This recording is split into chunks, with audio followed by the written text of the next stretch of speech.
Hello. मैं doctor राजकुमार बेसरवाल वैदिक hospital Sikar से। आज मैं बात करना चाहूँगा सोराइसिस के बारे में, थोड़ा ब्रीफ में बात करना चाहूँगा। तो सोराइसिस एक तरह की ऑटोइम्यून डिजीज है कि मतलब अपनी जो रोग प्रतिरोधक जो प्रणाली है उससे संबंधित डिजीज है। ऑटोइम्यून डिजीज है यानी कि अपनी ही इम्यूनिटी, अपने ही बॉडी की जो सेल है, जो एपिडर्मिस और डर्मिस होती है, उनकी सेल के अगेंस्ट काम करती है, उसको एक तरह से डैमेज करती है, जिसके कारण है सोराइसिस है वो होने लग जाता है।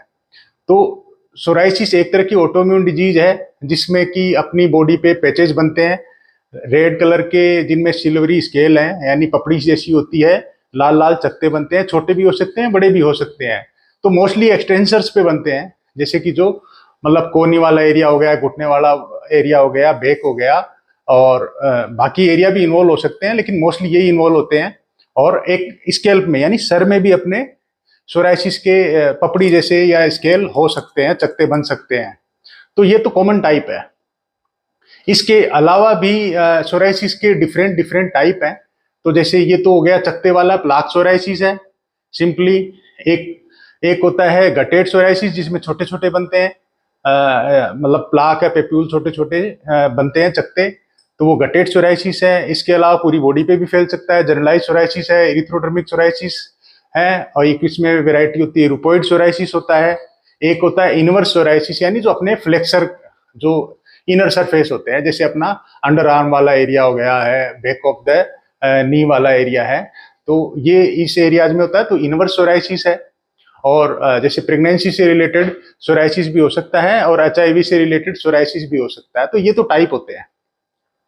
तो सोराइसिस में और क्या इफेक्ट हो सकता है? अपने नेल का इन्वॉल्वमेंट हो सकता है, नेल थिकनिंग हो सकती है, डिस्ट्रोफी हो सकती है, पिट्स बन सकते हैं, और अपनी जैसे टंग है, जो जोग्राफिकल टंग होती है, जॉइंट इन्वॉल्वमेंट हो सकता है, आर्थराइटिस हो सकता है फेलिंजियल में, स्पाइन में, या रूमेटोइड लाइक आर्थराइटिस के सिम्टम भी ये लक्षण हो सकते हैं।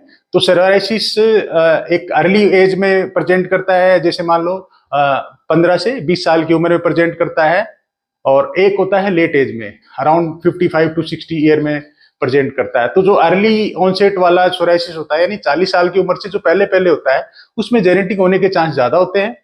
और ये होता है कि भाई अपना कोई भी रिलेटिव है या फैमिली में भी सोराइसिस किसी को हो सकता है, तो जेनेटिक होने के चांस ज्यादा होते हैं। लेट वाले के चांस है जेनेटिक के कम होते हैं। और इसके अलावा एक तरह की ऑटोइम्यून डिजीज है, तो बॉडी में जैसे इन्फ्लामेशन से रिलेटेड ही ये डिजीज है। ये कोई छुआछूत की बीमारी नहीं है, या हाथ लगाने से नहीं फैलती, या खाने पीने से नहीं फैलती है। और इसके साथ ही अगर हम बात करें तो किन किन चीजों से फैलती है, तो चोट लगने से फैलती है, तो चोट लगने से बचें ज्यादातर। और दूसरी चीज है टाइट कपड़े ना पहने, टाइट कपड़े पहनेंगे तो फ्रिक्शन से उससे सोराइसिस के बढ़ने के चांस रहते हैं। ड्राइनेस से बढ़ती है, और मोस्टली जैसे विंटर वगैरह जो होती है, ठंड होती है जिसमें ड्राइनेस रहती है, तो उससे भी बढ़ती है। जैसे हार्ड सोप, आप सल्फेट वाली सोप ज्यादा यूज करते हैं तो उससे ड्राइनेस आके उससे भी बढ़ती है।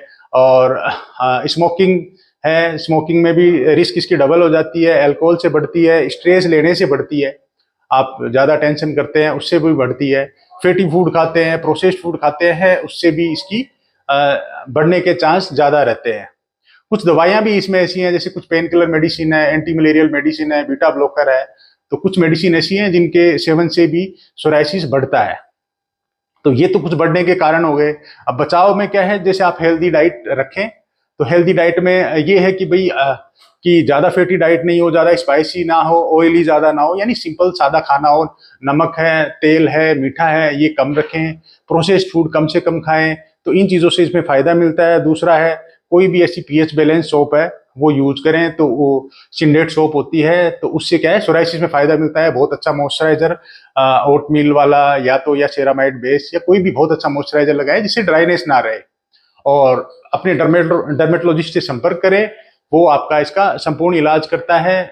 सोराइसिस ऐसी कंडीशन है कि जिसका इलाज संभव है, तो बहुत बार ये कंडीशन है वो लाइफ लॉन्ग भी रह सकती है, लेकिन इसका इलाज संभव है। आपको ये है कि अगर ट्रीटमेंट आप कंटिन्यू करते हैं तो ये मोस्टली क्लीन ही रहता है ना। तो बहुत बार तो ये कुछ लक्की पेशेंट होते हैं, तो उनमें तो काफी कई सालों तक भी सोराइसिस है वापस नहीं आता है, और बाकी कई बार इसकी रिकरेंस बार बार भी होती है, तो वो आपके डर्मेटोलॉजिस्ट है डॉक्टर भली भांति समझते हैं और इसका इलाज करते हैं।